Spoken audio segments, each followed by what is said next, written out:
बच्चों अब हम कल का चैप्टर पूरा करेंगे।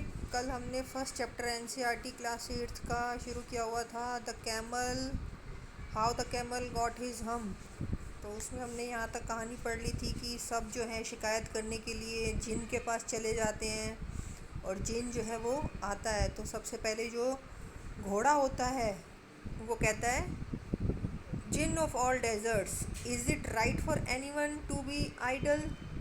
Is it right for any one to be idle. Idle का मतलब बेकार, बेकार पड़े रहना। क्या ये सही है किसी के लिए कि वो फालतू बेकार पड़ा रहे और कोई काम ना करे। Certainly not, said the jinn. तो जिन कहता है कि नहीं, बिल्कुल नहीं, गलत है ये तो। Well, said the horse, there is a thing in the middle of your desert with long neck and long legs, and he has not done a stroke of work since Monday morning. He won't trot. तो सारे जो हैं उसकी शिकायत करते हैं। Horse जो है वो कहता है कि देखो, तुम्हारे ही राज में, डेजर्ट के मिडल में, रेगिस्तान के बीचों बीच एक लंबी नेक वाला, लंबी गर्दन वाला और लंबी लंबी टांगों वाला जो है वो पिछली मॉर्निंग, मंडे मॉर्निंग से फालतू बेकार बैठा है और कोई भी काम नहीं कर रहा है। ही वॉन्ट ट्रॉट, कोई भी काम नहीं कर रहा है और हम सब काम में लगे हुए हैं। Whew, said the djinn whistling, that's my camel. तो इतने में जो जिन है वो कहता है कि हाँ, वो तो मेरा कैमल है। What does he say about it, वो क्या कहता है हमेशा। तो he says humph and he won't plough, said the ox. तो बैल कहता है वो हर बात पे बस हम्प करता है, कोई काम नहीं करता। Very good, said the djinn, I will humph him if you will kindly wait a minute.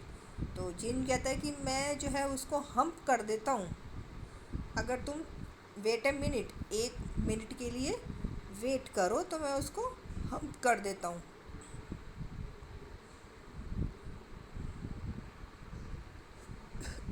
The djinn remonstrated with the camel, who said hump. The camel beautiful back suddenly grew a lump which was the camel's hump. तो उसकी जो back होती है वो एकदम से उसमें एक लंप आ जाता है। लंप का मतलब एक तरह का उभार आ जाता है उसकी पीठ के ऊपर, ऐसे एक उभार आ जाता है जिसको कि कैमल के हम्प के नाम से जानते भी हैं। The djinn assured the camel his hump would always be a help, not a hindrance. hindrance का मतलब होता है मुसीबत।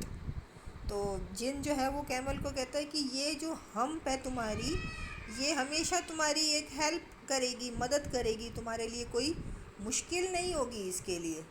The djinn rolled himself up in the dust cloak and took a walk across the desert. जो जिन होता है वो अपने आप को रोल करता है, लपेट लेता है in his dust clock. Clock का मतलब होता है एक तरह का कपड़ा, बड़ा सा कपड़ा कह लो। तो धूल के कपड़े में अपने आप को लपेट लेता है। And took a walk across the desert and found the camel looking at his own reflection in the pool of water.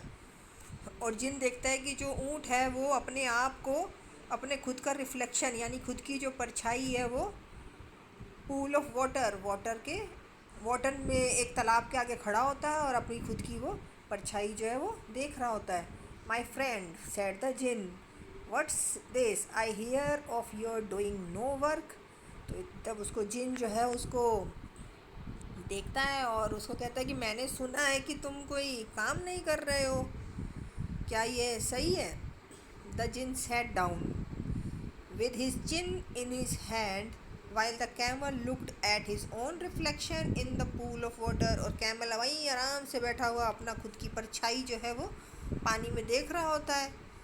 You have given the 3 extra work since Monday morning, all on account of your idleness, said the Jin.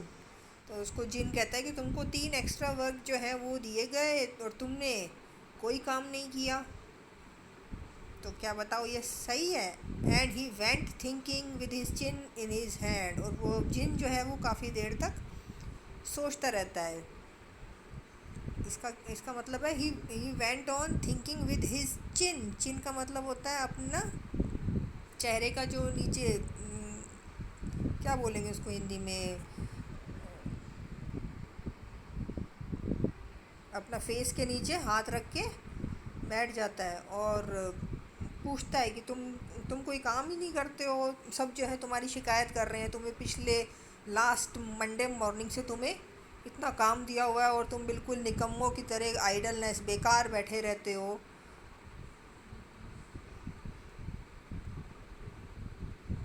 Hump said the camel, और camel वही हमेशा की तरह एक ही उसके पास जवाब होता है और वो हम्प कह देता है। I should not say that again if I were you said the jinn. तो जिन कहता है कि तुम्हें ऐसा कभी नहीं करना चाहिए। आई should not say that again, कि मैं ऐसा कभी नहीं कहता इफ़ आई वर यू, कि अगर मैं तुम्हारी जगह होता तो मैं कभी भी ऐसा नहीं कहता। You might say it once too often, I want you to work, मैं चाहता हूँ कि तुम भी काम करो। And the camels had humph again, but no sooner had he said that he saw his back. लेकिन जब वो वापस से हम्प करता है तो इतने में वही क्या देखता है, ही सॉ हिज बैक, कि उसको जैसे वो अपनी पीठ को देखता है, that it he was so proud of puffing up and pulling up into a great big hump. जो उसकी जो पीठ होती है वो एक बहुत बड़े से हम्प में चेंज हो जाती है, उसमें एक हम्प आ जाता है। Do you see that said the djinn, that's your own hump that you have bought upon your very own self but not working। तो ये कहता है ये जो तुम बार बार पे हम्प करते रहते हो ना, ये वही हम्प है जो तुम्हारे पीठ पे आ गई है। Today is Thursday and you have done no work since Monday when the work began, now you are going to work. और अब तुम्हें जो है वो काम करना पड़ेगा, तुम पिछले 3 दिनों से कोई काम नहीं कर रहे हो और आज थर्सडे आ गया है और अब तुम्हें काम के लिए जाना है। You are going to work, अब तुम जो है काम के लिए जा रहे हो। How can I said the camel with this hump on my back, ये जो मेरी पीठ पे ये हम्प तुमने निकाल दिया है तो मैं इससे हाउ कैन आई, कि मैं कैसे कर सकता हूँ काम। That has a purpose said the jinn. तो जिन कहता है इसका भी एक पर्पज़ है, एक काम है। All because you missed those 3 days, you will be able to work now for 3 days without eating. कह रहे मैंने तुम्हारे अंदर एक शक्ति और डाल दी है कि तुम जो 3 दिनों से तुमने कोई काम नहीं किया, तो अब अगले 3 दिन तुम बिना कुछ खाए पिए इसी हम्प के सहारे, you can live on your hump, इसी हम्प के सहारे तुम जीवित रह सकते हो और अपना काम जो है अगले 3 दिन के लिए बिना कुछ खाए पिए कर सकते हो। एंड डोंट यू एवर से I never did anything for you, और तुम ऐसा कहोगे भी नहीं कि मैंने तुम्हारे लिए कुछ नहीं किया। Come out of the desert and go to the tree and behave. तो कह रहे हैं कि तुम बाहर निकलो इस डेजर्ट से और जैसे वो तीनों काम कर रहे हैं वैसे ही तुम भी काम करो। And the camel went away to join the three, और जो कैमल है वो जिन की बात मान जाता है और उन तीनों को वो ज्वाइन करने के लिए चला जाता है।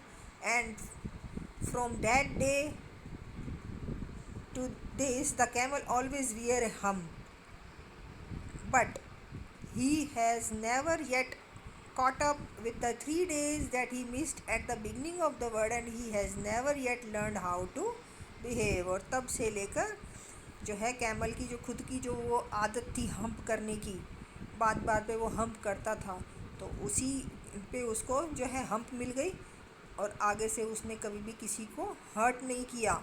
Not to hurt his feelings, कभी भी उसने किसी को परेशान नहीं किया और वो जो है तब से वो काम करने लग गया।